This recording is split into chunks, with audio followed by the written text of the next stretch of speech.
Hi, my name is Ivan Gomez Fonseca. I'm a professional kitchen knife sharpener and polisher. And I've been doing this since 1998. Today we're going to be talking about how to set up the NSK Kogyo diamond stone for sharpening using the NSK Kogyo flattener.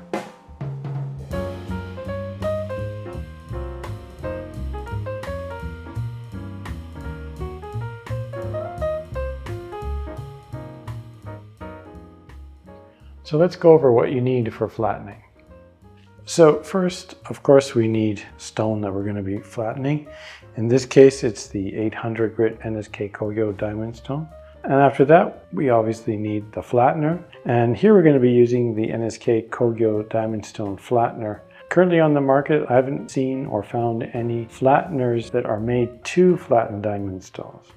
And the NSK Kogyo works extremely well on cutting the stone and maintaining the flatness. After that, we need a pencil to make a grid and check the flatness. We also need a stand or something secure to do this work on. I always like to make my own wooden stands. I find them very, very stable, but you can also use a sink bridge, metal or rubber. Just need something that's really stable and flat. The other thing you need is obviously water. I like to do this work on a sink. If you don't have a sink, I recommend using a spray bottle or a tub of water. Okay, I've got my sink bridge all set up. It's nice and stable how I like it. So let's start with the flattening. So the very first thing we want to do is we want to make a grid on the stone with a pencil. This seems to be the simplest way and easiest way to see the flatness of the stone surface. So pretty basic. Make your grid with your pencil. So now we got our 400 grit flattener that we're going to use on the 800 grit stone. So I just want to give it a couple passes and just see where the grid disappears on the stone.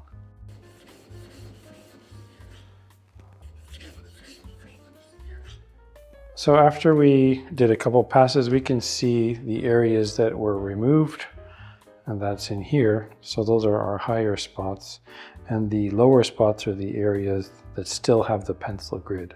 So that's what we're going to be taking out. And from looking at it, just one tip, I'm seeing that we did wear out a lot of area on this side. So I'm going to actually rotate the stone so that we can work our pressure just on this side. And because we are using this hand, we just always want to be very careful about the pressure. So we're going to put our 400 flattener down and we're going to proceed to flatten the stone.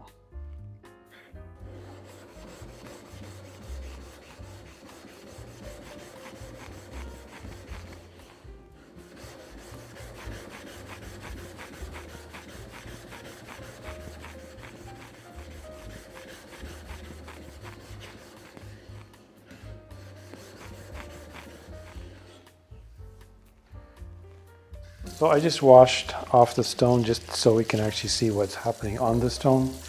With the mud on the stone, you can't see anything, so we washed it to see what's going on. So now the stone's flat, and there's just a few other things I like to do before I actually start sharpening, and that would be to round the corners off. This is really important to get the entire surface to be flat so that you can actually use it. And I also find for polishing work, it's really important to have the corners round. And I do this by going on an angle, about 45 degrees. And then I go a little bit lower and start from here.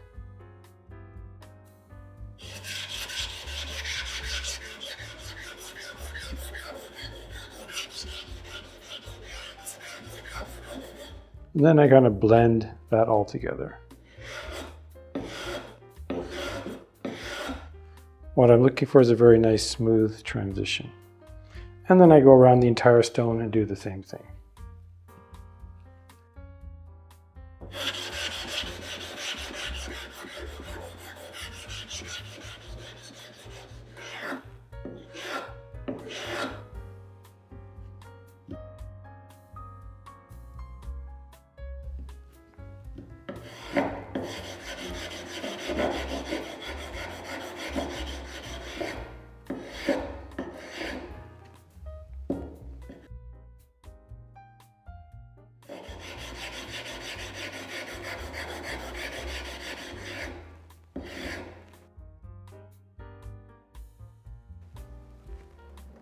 So I just finished all the corners and I washed the stone. One really important thing to mention is that this is 400 and this is 800. And you don't want this grit to be left on this stone. So you got to flush and wash everything, the stone surface and even your hands, and then you're all ready to start sharpening.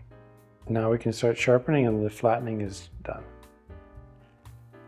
So this method I used here can be used for all of the NSK Kogyo diamond stones for flattening. If you need to do higher grit stones or lower grit stones, you can watch our other videos. One is for metate and one is how to prepare the higher grit stones above 1,500.